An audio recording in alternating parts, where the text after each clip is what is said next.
todos nosotros tenemos que distinguir lo que era nuestra vida antes de Cristo y lo que es nuestra vida después de Cristo. Todos los hombres y mujeres a los que Dios ha llamado pueden hacer esa clara distinción en lo que era su vida antes y después de Cristo. Dice la palabra, si alguno está en Cristo, es una nueva criatura. Todas las cosas viejas han quedado atrás. El Señor nos da la oportunidad de tener una nueva vida. Así que es muy importante que tú puedas mirar hacia atrás y poder decir, yo reconozco que hay una línea de división en mi vida de lo que era antes de Cristo y de lo que es ahora que estoy en Cristo. Si nosotros estamos en Cristo, nuestra vida tiene propósito.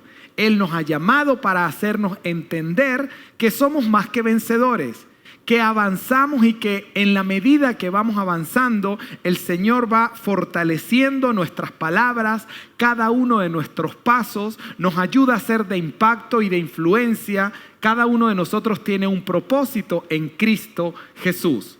Y tú no puedes distinguir esa línea, probablemente hasta el día de hoy no has conocido a Jesucristo.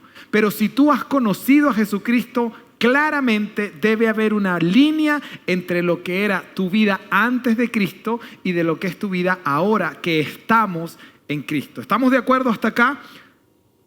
Una de las más claras distinciones que hay en la Biblia, hay muchos hombres y mujeres que cambiaron su vida al conocer a Cristo, pero el apóstol Pablo es uno de los líderes por excelencia, porque este era un hombre bastante particular. A mí me gusta mucho la vida de Pablo, porque Pablo era un apasionado por lo que estaba haciendo. Antes de conocer a Cristo era un hombre preparado. Dice la palabra que a él lo educó Gamaliel, que era un judío de judíos, que era una persona que iba y hacía lo que él creía que tenía que hacer. En cierto momento, él se entera de que hay hombres que están trayendo un mensaje que desestabiliza a la sociedad. Y él, celoso de su religión, celoso de sus creencias, comienza a perseguir a los cristianos. Les toca las puertas, se los lleva preso, está en presencia de asesinato de estos primeros cristianos. Pero él pensaba que estaba haciendo lo que tenía que hacer, porque estaba totalmente convencido de que estos hombres traían un mensaje que estaba desestabilizando a la sociedad. Así que el apóstol Pablo dice la palabra de Dios que cuando iba camino a Damasco, vino un evento en su vida en el cual él sintió una luz del cielo y quedó ciego por 3 días y 3 noches. ¿Se imaginan eso por un instante? Quedar totalmente ciegos. Gracias a Dios los que podemos ver hasta el día de hoy, pero nuestros sentidos, absolutamente todos, tienen una importancia vital en la forma como nosotros nos desenvolvemos día a día. Pero Pablo quedó totalmente ciego. El hombre que tenía autoridad, que mandaba, que ordenaba, que todo lo que él quería hacer lo hacía, ahora es llevado con ayuda de 2 personas para poder ubicarlo en un lugar. Y no solamente pudo recobrar la vista en la tarde, sino que al otro día no podía ver, y al otro día no podía ver, y al otro día no podía ver. Yo creo que eso tuvo que haber sido una escena desesperante. Si nosotros nos da una gripe ahí, creemos que nos vamos a morir, ¿verdad? Sobre todo los hombres. Las mujeres no son así, ¿verdad? ¿Cuántos hombres hay aquí que de repente le da una gripe y parece que se acabó absolutamente todo? ¿Soy yo el único? Mira, se está revelando la palabra de Dios en este día. A mí me da una gripe y dice, no, pero es que parece que se acabó el mundo. No, es una gripecita ahí. No puedo hacer nada, no puedo cocinar, me tienen que dar todo. Y yo digo, bueno, pero ¿por qué? Ahí sí tengo que reconocer, vamos a darle un aplauso a las mujeres porque no se comportan como los hombres. Pero Pablo estaba 3 días y 3 noches sin ver. Después Dios envía a un hombre para que imponga las manos sobre él, para que ore por él, y él recobra la vista. Tuvo una revelación acerca del Señor Jesucristo cuando le dijo en ese momento, ¿por qué tú me persigues? Y Pablo no entendía por qué estaba escuchando esa voz, pero él vino a otra dimensión, él vino a otra realidad. Después de que él recobró la vista, era una persona totalmente diferente. Él antes perseguía a los cristianos, ahora dice, yo soy cristiano. Y la gente decía, no, ya va, hace 3 días tú estabas matando a los cristianos. Ahora, ¿por qué tú dices que eres cristiano? Porque hubo un antes y un después. Pero toda su pasión, él la enfocó en poder expandir, predicar la palabra y hacer que el reino de Dios creciera. Aquí hay un mensaje para cada uno de nosotros con respecto a de qué manera nosotros estamos invirtiendo nuestras energías, de qué manera yo estoy invirtiendo mi tiempo, de qué manera yo estoy invirtiendo mis recursos, mis dones, mis talentos. ¿Por qué? Porque hay un antes y hay un después. Si yo estoy desconectado de mi nueva realidad, es porque probablemente yo no conozco en profundidad esa nueva realidad. El reino de Dios que está entre cada uno de nosotros. Si yo dedico solamente el 2% de mi fuerza al reino de Dios, entonces probablemente no entiendo al reino de Dios. En la semana varias personas nos decían, bueno, pero el mensaje de la semana pasada estuvo como muy fuerte porque decía que tenemos que hacer tesoro en el cielo, no en la tierra. Y bueno, algunos salieron ahí medio golpeados, pero esa es la realidad que está en la Biblia, cuando Él nos enseña que tenemos que hacer tesoro en el cielo. Bueno, Pablo comenzó a hacer su tesoro en el cielo. Él emprendía viajes misioneros, pasaba de un continente, pasaba de una ciudad. En una ciudad era recibido, en otras ciudades era encarcelado. En unas ciudades poca gente escuchaba, en otras ciudades nadie escuchaba. Pero él seguía hacia adelante porque lo que le hacía seguir hacia adelante era el entendimiento de esa nueva realidad que él estaba teniendo, que a pesar de las adversidades, él sabía que estaba haciendo el propósito de Dios para su vida. Más adelante podemos encontrar que en el segundo viaje misionero de Pablo, él pasó por varias ciudades. Estas ciudades eran Siria, Sicilia, después dice Derbe y Listra, Iconio, Frigia, Galacia, Tesalónica, Berea, Atenas. Y hoy vamos a hablar de un evento que él tuvo en la ciudad de Corinto. Pero quiero decir algo, en cada ciudad donde Pablo entraba, Dios le daba una estrategia. Porque el Señor es un Dios de estrategias. Constantemente Él está mostrando una nueva estrategia. De qué manera tú puedes tener un vínculo con alguna persona y a través de ese vínculo compartir tu fe. Porque cuando nosotros compartimos nuestra fe, estamos dando por gracia lo que por gracia hemos recibido. Una pregunta, ¿a cuánto nos ha ido cambiando la vida desde el momento en el que conocemos al Señor Jesucristo? Y cuando nos cambia la vida, nosotros también tenemos un grado de responsabilidad sobre las personas que Dios conecta con nosotros. ¿Por qué? Porque debemos dar por gracia lo que por gracia hemos recibido. Cuando él estaba en Atenas, observaba que estos hombres tenían diferentes dioses. Y él decía, ¿cómo conecto? Entonces, en cierto momento dice, yo estoy viendo que ustedes tienen muchos dioses. Y leí en uno de sus dioses que escribieron al Dios no conocido. Entonces cuando ellos escuchan eso, dice, este hombre está observando, se está identificando, nos está viendo, está entendiendo nuestra forma de vida, nuestra cultura. Y después él dice, yo vengo a presentarles a ese Dios que ustedes dicen en esa estatua, al Dios no conocido. Encontró el conducto, encontró la manera de poder conectar con los de Atenas y predicarles el evangelio. Después de eso, dice la palabra en el libro de Hechos, capítulo 18, a partir del verso 1, después de estas cosas, Pablo salió de Atenas y fue a Corinto. Y halló a un judío llamado Aquila, natural de Ponto, recién venido de Italia con Priscila, su mujer, por cuanto Claudio había mandado que todos los judíos saliesen de Roma. Fue a ellos y como eran del mismo oficio, por favor subrayen eso en algún lugar, ténganlo ahí, dice, y como eran del mismo oficio, se quedó con ellos y trabajaban juntos, pues el oficio de ellos era hacer tiendas. Y discutía en la sinagoga todos los días de reposo y persuadía a judíos y a griegos. ¿Por qué les pido que subrayen esto que dice, y como eran del mismo oficio? Porque muchas veces el Señor te permite conectar con personas que tienen tu mismo oficio. Ahí en el lugar donde tú estés, trabajando en lo que estés trabajando, conociendo a las personas que estás conociendo, en el lugar donde vivimos, o si yo tengo algún hobby, me gusta algún deporte, me gusta algún tipo de arte, yo en las tardes voy a hacer un curso de algo, ahí tú tienes personas que van por un mismo interés. Voy a hacer un curso de cocina. Bueno, todas las personas que van y se inscriben en ese curso tienen un objetivo en común. ¿Cuál es? Aprender un poco más acerca de cocina. Todos están en el mismo oficio. Perfecto. ¿Cuál era el oficio de Pablo en ese momento? Aparte de predicar la palabra, él estaba haciendo tiendas.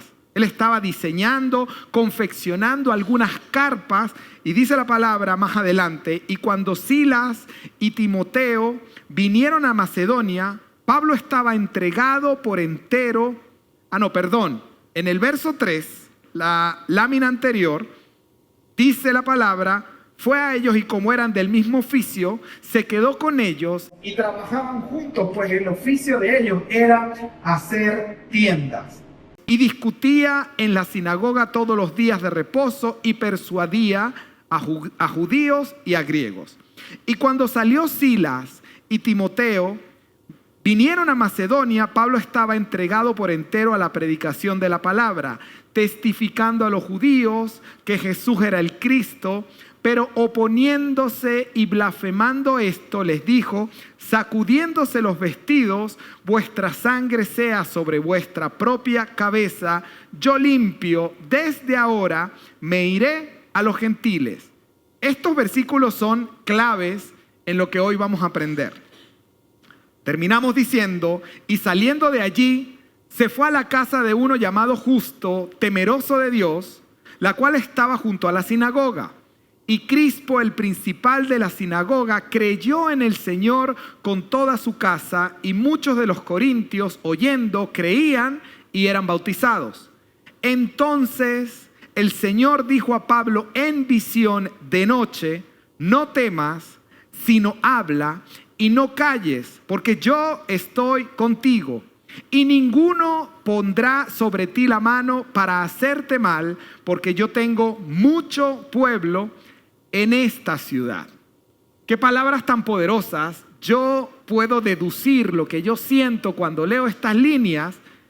Es que en cierto momento Pablo estaba un poco desanimado.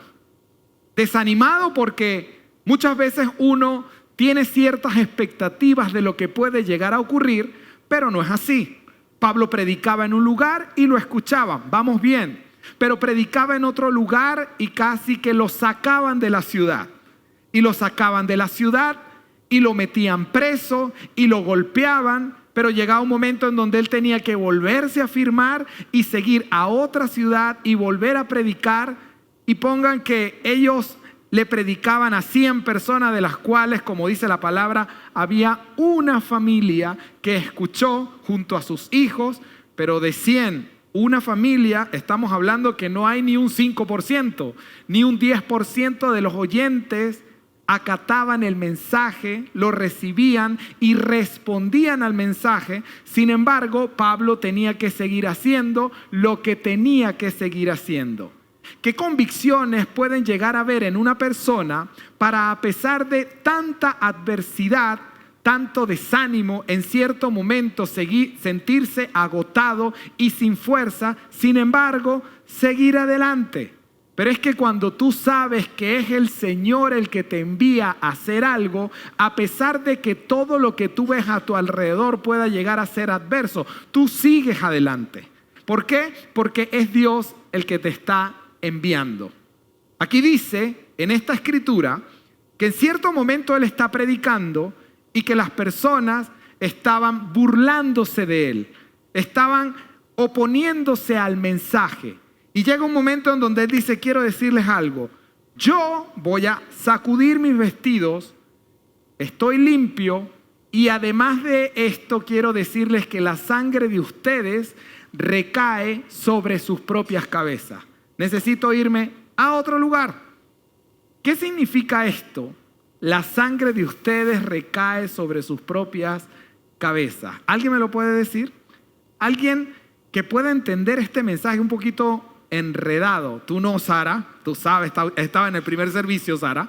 Está ahí que yo lo quiero decir. ¿Qué significa? Tu sangre recae sobre tu propia cabeza. Adelante.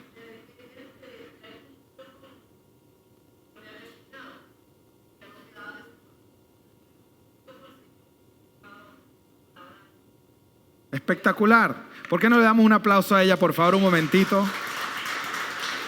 Tiene que ver con eso. Tiene que ver con el grado de responsabilidad que cada uno de nosotros tiene con respecto a las personas que están a nuestro alrededor. El miércoles pasado, mi esposa estaba dando fundamentos, pero se sentía un poco mal. Me dice, ¿puedes dar la clase de fundamentos? Y yo, sí. Nos conectamos, estábamos hablando de las autoridades. Y que hay autoridades por todos lados. Autoridad es el presidente de la República, autoridad es un carabinero, autoridad es el gobernador, autoridad es mi supervisor, autoridad es mi jefe de trabajo, y que cuando yo obedezco a mis autoridades, de Dios viene bendición, y que cuando yo desobedezco a mis autoridades, pues no puedo pedirle al Señor que me bendiga, porque Dios ha establecido a las autoridades. Eso tiene una enmienda, por así decirlo, y es que en el único momento en el que yo le puedo decir a una autoridad, eso que me estás pidiendo, yo no lo voy a hacer, es cuando una autoridad te pide que hagas algo que está en contra de la palabra de Dios. También los pastores y los líderes que están dentro de nuestra congregación, cuando hablábamos de eso, decía, obedezcan a sus pastores, sean dóciles con ellos, porque ellos tienen que dar cuenta por cada uno de ustedes delante de la presencia del Señor. Qué gran responsabilidad la que Dios le ha dado a los pastores y a los líderes de una congregación, que en algún momento Él nos va a preguntar sobre lo que nosotros dijimos, sobre lo que no dijimos, sobre los consejos que nosotros compartimos, porque es a través de la predicación de la palabra que Dios cambia nuestra manera de pensar.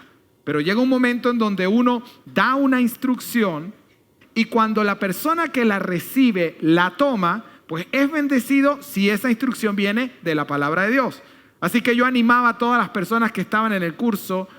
Decía alguien, ¿es correcto cuestionar lo que te diga un pastor o un líder? Yo decía, claro, es correcto cuestionarlo. Cuestiónalo, pregunta, ¿de dónde tú sacas ese consejo? ¿En qué parte de la palabra de Dios dice lo que me estás diciendo? Porque la autoridad no proviene del hombre, la autoridad proviene de la palabra. Así que si una persona te da un consejo, pues esa persona debe sustentar ese consejo a través de la palabra, porque siempre la máxima autoridad está en la palabra de Dios a través de lo que Dios ha dicho. Así que qué bueno cuando a ti se te despierta la curiosidad, sean curiosos y pregunten. Porque es importante que nosotros vayamos entendiendo lo que dice la palabra, y cuando nosotros aplicamos lo que dice la palabra, obtenemos bendición por parte de Dios. ¿Estamos de acuerdo con esto? Aquí está Pablo diciendo, predicando el evangelio, y hay hombres que se están burlando del mensaje. Entonces él dice, perfecto, quiero decirles algo. Yo me voy, yo estoy limpio. La sangre de ustedes recae sobre sus propias cabezas. Yo tengo mucho que hacer, así que mi vida está siempre ocupada, no está desocupada. No puedo estar acá perdiendo el tiempo. Hay una escritura determinante para poder comprender lo que estamos tratando de compartir en esta tarde. Y es que en la Biblia hay referencias que son referencias cruzadas. ¿De dónde Pablo saca esta frase que dice, la sangre de ustedes recae sobre sus propias cabezas? Ezequiel capítulo 33, miles de años atrás, el profeta Ezequiel habla de los atalaya. ¿Alguien ha escuchado la palabra atalaya en otro momento de su vida? ¿Alguien sabe lo que es un atalaya? A ver, levante la mano el que sabe lo que es un atalaya. Sí, Sara, dale, dilo.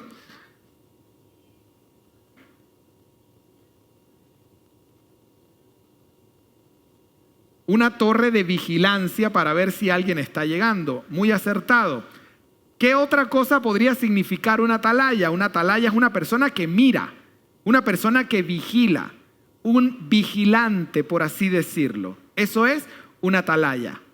Y Dios, de alguna u otra forma, nos ha puesto como atalayas. Nosotros que somos padres en nuestros hogares, debemos ser atalayas de nuestros hijos.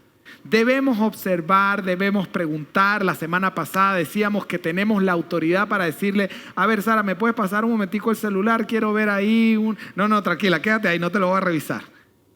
Hola, hija, mira, ¿cómo están las cuentas de Facebook? A ver, quiero ver el TikTok, quiero ver dónde estás entrando. Quiero entrar en el historial, quiero saber tus claves, quiero hacer eso. Pero si tu hijo no te da autoridad a ti, quiero decirte, la autoridad la tienes tú, no la tiene tu hijo. ¿Por qué?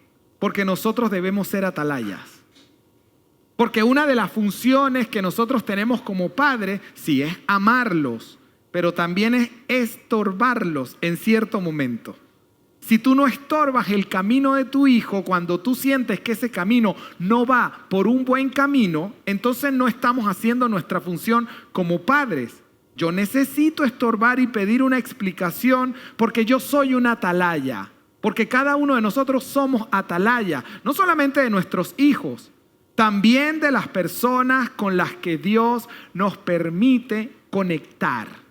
Si mi casa, si mi hogar, que antes, había alboroto, lamentablemente, peleábamos mucho, discutíamos, los vecinos escuchaban, pero Cristo vino a mi vida. Y después que Cristo vino a mi vida, mi casa cambió. Y ahora mi casa es un lugar de paz. Tenemos diferencias, pero las sabemos arreglar. Mis hijos me respetan. Yo apoyo a mis hijos, estoy presente. Ahora mi casa es un referente para otros hogares. Pero yo sé que el vecino y la vecina parecen perros y gatos, pelean todo el tiempo, nos piden consejo, a veces yo no quiero darle... No. Yo soy una atalaya para ellos. Yo tengo que compartir lo que a mí me ha funcionado. El reino y la justicia de Dios. Yo tengo que decirle a esa persona que necesitan dejar que el reino de Dios entre a sus hogares, que Cristo entre a sus corazones, que se dispongan a aprender una nueva manera de vivir. Yo estoy siendo una atalaya para esas personas. Y todos los que estamos en este lugar, de alguna u otra manera, somos atalayas. Todos los que estamos en este lugar tenemos una responsabilidad sobre las personas que están a nuestro alrededor. Dice esta escritura en Ezequiel 33 lo siguiente. A ver. Vino a mí palabra de Jehová diciendo, hijo de hombre, habla a los hijos de tu pueblo y diles, cuando trajere yo espada sobre la tierra y el pueblo de la tierra tomare un hombre de su territorio y lo pusiere por atalaya, y él viere venir la espada sobre la tierra, y tocare trompeta, y avisare al pueblo, que es lo que tiene que hacer, cualquiera que oyere el sonido de la trompeta, y no se apercibiere, y viniendo la espada lo hiriere, su sangre será sobre su cabeza. A ver, el atalaya sabe que viene un juicio, y le dice al pueblo, viene un juicio si no hay arrepentimiento. Y no hay arrepentimiento, el juicio viene, el atalaya está aquí diciendo, yo hice lo que tenía que hacer. Así que la sangre de los que no escucharon recae sobre su propia cabeza. Después dice, el sonido de trompeta oyó y no se apercibió, su sangre será sobre él. Mas el que se apercibiere librará su vida. Pero si el atalaya viere venir la espada y no tocare la trompeta, y el pueblo no se apercibiere, y viniendo la espada hiriere de él a alguno, este fue tomado por causa de su pecado, pero demandaré su sangre de la mano del atalaya. ¿Se entiende lo que estamos leyendo? Por favor, imagínense una ciudad Antes las ciudades eran como esta mesa que está acá. Era una ciudad redonda y la ciudad redonda solamente tenía una puerta de entrada y salida, ¿verdad? Por aquí todo el mundo entraba y por aquí todo el mundo salía. Todo lo demás era un muro alrededor y dentro de los muros estaba la ciudad. Así que la atalaya siempre estaba en las puertas de la ciudad. Él era el que decía quién entraba, quién salía. Su función era vigilar lo que ahí ocurría. Así que cuando él de repente ve que viene un juicio, ve que viene un ejército a atacar y a tomar a la ciudad, su función es tocar la trompeta y decirle a toda la ciudad: señores, nos van a atacar, así que pongámonos en guardia para que no seamos consumidos. Así que si ellos escuchando nos van a atacar y no se ponen en guardia, bueno, el atalaya ya hizo su función. ¿Cuál era su función? Tocar la trompeta. Pero si de repente él está ahí y entonces, no sé, se pone a ver TikTok, está viendo TikTok y viene el ejército a tomar la ciudad y va entrando y dice: ay no, ya me fastidié de TikTok, voy por Instagram a ver qué está pasando y voy por YouTube. Y de repente cuando voltea ya tiene el ejército encima. ¿A quién le va a pedir cuentas el Señor por esa ciudad? A la atalaya. ¿Por qué? Porque no está haciendo lo que tenía que hacer por culpa de TikTok, por culpa de Instagram y por culpa de YouTube. Por eso es que la palabra nos enseña que yo tengo responsabilidades sobre las personas que están a mi alrededor. Por eso es que yo les dije hace rato, subrayen esto, como eran del mismo oficio. Entonces Pablo se quedó ahí haciendo tiendas con las personas que estaban haciendo tiendas y estaba conversando con ellos y buscaba una puerta de entrada para poder predicarles, compartir la fe. A pesar de que no todos se convertían, habían excepciones, 2, 3 personas, iba el Señor trabajando en sus corazones, recibían el mensaje, creían, eran salvos. Después Pablo se movía a otro lugar y bueno, en este lugar me fue mejor, hay 20 personas que escucharon. Y después se iba a otra ciudad y predicaba el mensaje y bueno, lo metían preso. Y decía: bueno, pero ¿por qué estoy preso y estoy predicando? Bueno, porque eso es parte de las letras pequeñas del contrato. Pero él seguía hacia adelante y seguía hacia adelante y seguía hacia adelante. ¿Por qué? Porque era Dios el que lo había enviado.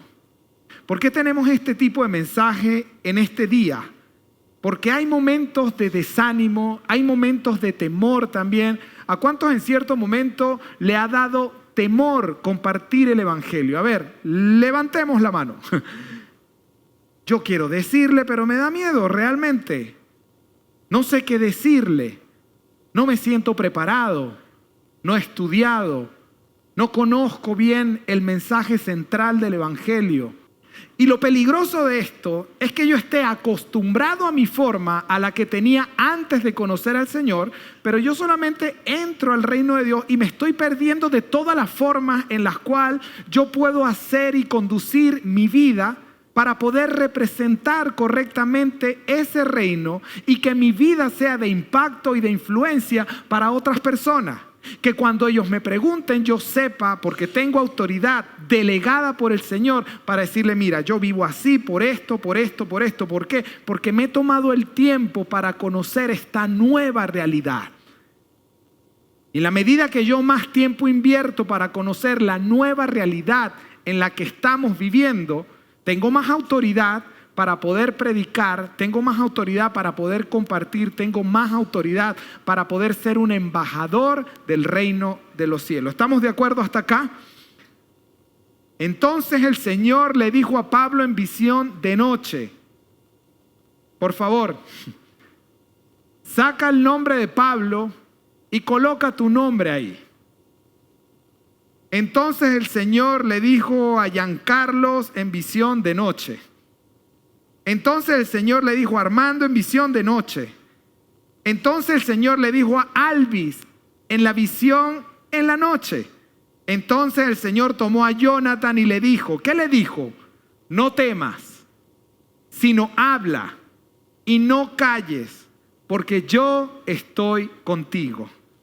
Y ninguno pondrá sobre ti la mano para hacerte mal, porque yo tengo mucho pueblo en esta ciudad.